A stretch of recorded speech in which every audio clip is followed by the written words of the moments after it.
Welcome to an episode of Kitchenuity. Today we are going to make beef Wellington pops. Beef Wellington is a traditional UK dish that consists of filet mignon, mushrooms, prosciutto, puff pastry, and Dijon mustard. It's one of those dishes that everyone tries to master, and I love the dish, but I also love cake pops, and I thought that it would be awesome to mix the two together because this is Kitchenuity. It's where ingenuity meets the kitchen. First step is we're gonna get on our mushroom duxelle. I don't really know the definition of the word duxelle, but for this, what we need to do is chop these down and then we're gonna add them into a little blender and blend that shit up real fine.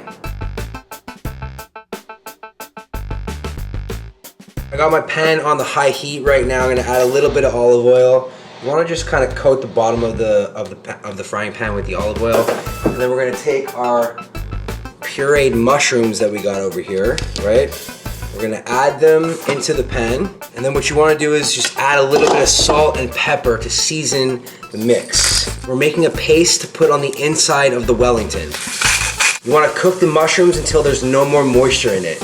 We just finished making our mushroom duxelle. We're gonna take it off the heat, put it in a bowl, clean the pan, and now we're gonna put the pan on high heat with oil because it's time to sear our steak. The searing of the steak is one of the most important elements in making any beef Wellington. So I got some filet mignon. I'm gonna be cutting these in half because we're making bite-sized beef Wellingtons. Before we put them on the heat, we're gonna season these bad boys with just salt and pepper, that's it. We're gonna add a little bit of olive oil to a pan.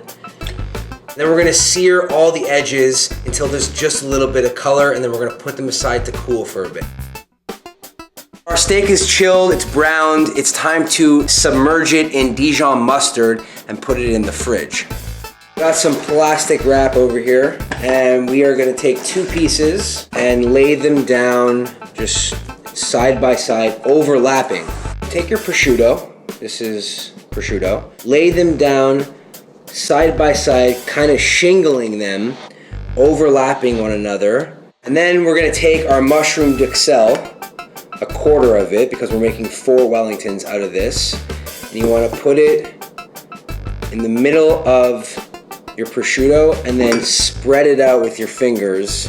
Take that steak, put it right in the center of the mushroom duxelle. Grab your plastic wrap and see what's happening here. As I grab it up, the prosciutto is staying there. So the plastic is gonna help us roll it.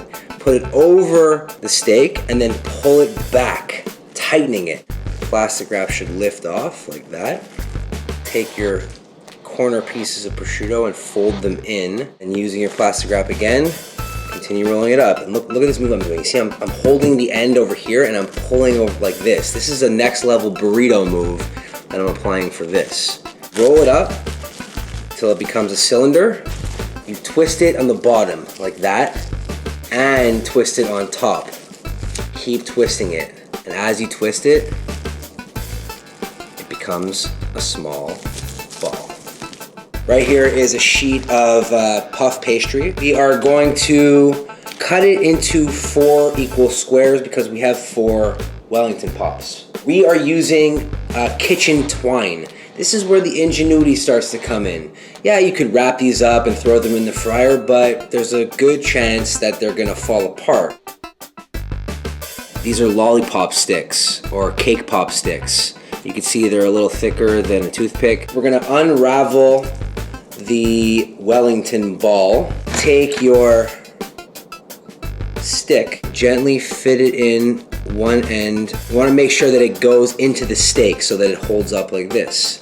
We're gonna take one of our puff pastry squares, take the puff pastry, and wrap it around Wellington ball. Twist it, so make sure that it's like balled up. We end up with this, and this is good to go. It's pretty much good to go, but we wanna secure it. And what we're gonna do is, we're gonna pinch this at the top, and we're gonna tie that kitchen twine around this. Take your kitchen twine, we're gonna tie the kitchen twine around the ball of the puff pastry so that we know that it's gonna stay together when we deep fry it. Have your oil at 350 degrees Fahrenheit, and then fry these pops for 5 minutes. See how that's golden brown and crispy? Almost done. This is it. We have finished and completed our beef Wellington pops. Look at the inside of that pop. How awesome does that look? Right? Hope you guys enjoyed this episode of Kitchenuity where I taught you how to make beef Wellington on a stick. I don't think anyone's ever done that before. I think I invented it and now you guys can share in that innovation. This has been Kitchenuity where I bridge the gap between ingenuity in the kitchen. Like this video, leave a comment down below so that I can read them. And if you have any suggestions on another episode of Kitchenuity, let me know because I'll do it. I swear I'll do it.